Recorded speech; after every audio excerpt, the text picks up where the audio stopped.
All right, let's jump right into it. Today we're diving into a really poignant piece of source material called Every Scar I Kept Was Kept for You. In this explainer, we're going to unpack how this text takes on one of the most stressful spiritual anxieties out there, that heavy, sinking feeling of divine silence. What's fascinating here is how the author completely reframes what a divine sign actually is. We're talking a total shift away from grand, sky-splitting miracles and towards something much more intimate, the profound metaphor of the scar. So, have you ever waited for a sign that just never showed up? The text hooks us immediately by grounding everything in this incredibly relatable human dread. You know that feeling, right? That creeping dread of feeling completely ignored by the universe or the divine. It's a massive weight, and honestly, it's something the source suggests almost everyone carries, but nobody really talks about. By putting this front and center right out of the gate, the text creates this amazing foundation of empathy for the huge theological paradigm shift it's about to lay out. Okay, let's dive into this first major theme, the dread of divine silence. When you're throwing prayers at the ceiling and they just seem to bounce right back down, it is incredibly isolating. And the text brings this to life with these really visceral, quiet moments of waiting. Imagine a daughter, right? She's asking for a clear answer and feels a soft draft, but she's left wondering, wait, was that a sign or did the heater just kick on? Or picture a son sitting through a long, grueling night vigil at a hospital, just straining for a whisper that never comes. The author talks about a widow lighting a candle with absolutely no thunderclap to validate her, or an older believer who's just done asking, because after a certain point, calling out into the void just starts to feel like a humiliation. But right here, the text does this brilliant pivot. It totally rejects the idea that this unanswered longing means you're somehow failing spiritually. Instead, it flips the script. The source argues that this ache is completely natural.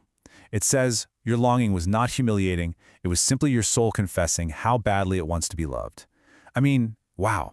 It's just a beautiful way to validate that anxiety before the text starts breaking it down. Moving on to the next part, counterfeit portraits of God.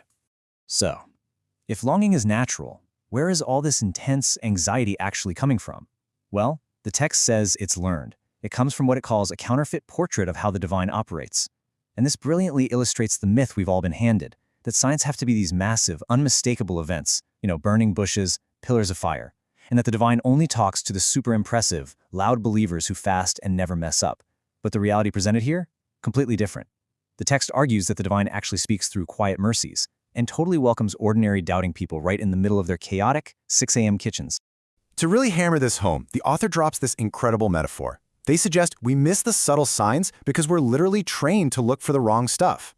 The quote goes, "You kept scanning for fireworks in a sky that was only ever going to give you constellations." Think about that.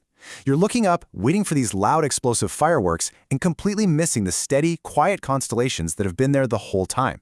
It perfectly sets up the core argument. What does the ultimate sign actually look like when you finally stop waiting for the fireworks? Which brings us to section 3, the ultimate sign, scars.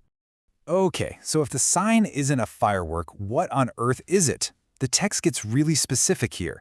It emphasizes that the ultimate historical sign of divine love wasn't some crazy weather event or a booming voice from the clouds. According to this theology, the deepest sign to humanity is written in flesh, not fire or thunder. It's pointing directly to the physical wounds carved into the body of Christ 2,000 years ago, arguing that this specific historical wound is the permanent, unfading sign. And to back this up, the source dives into the biblical story of doubting Thomas. Remember, Thomas basically demanded physical proof of the resurrection. But the text points out something crucial. He wasn't scolded. He wasn't shamed for doubting. Instead, he gets invited closer. Put your finger here. See my hands. The author uses this to impartially explain the argument that doubt isn't a deal breaker. It's actually welcomed. And those scars, they are the resurrection signature. Let's just pause and let that land for a second. A wound is the signature.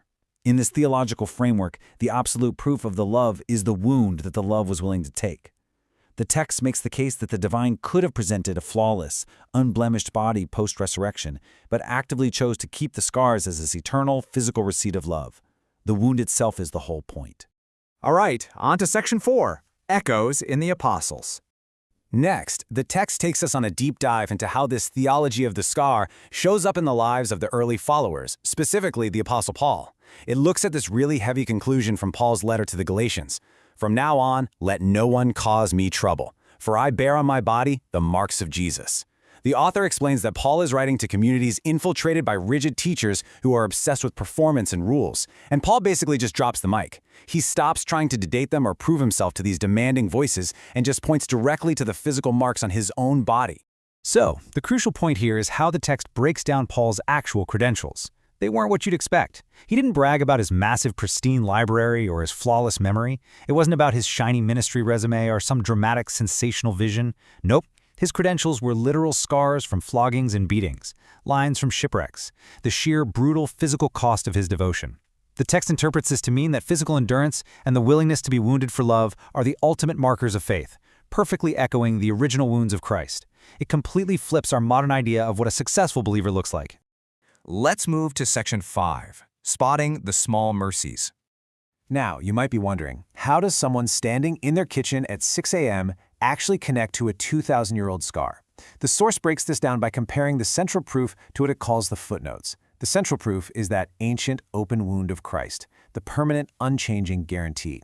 But the text also talks about the everyday stuff, a stranger smiling at you at the bus stop, a sudden, weird sense of calm, an unexpected text from an old friend. The author says, look, these aren't the main event. They are footnotes attached to that original wound. They're just tiny, everyday echoes of that massive primary sign. Which takes us to our final section, a new spiritual posture.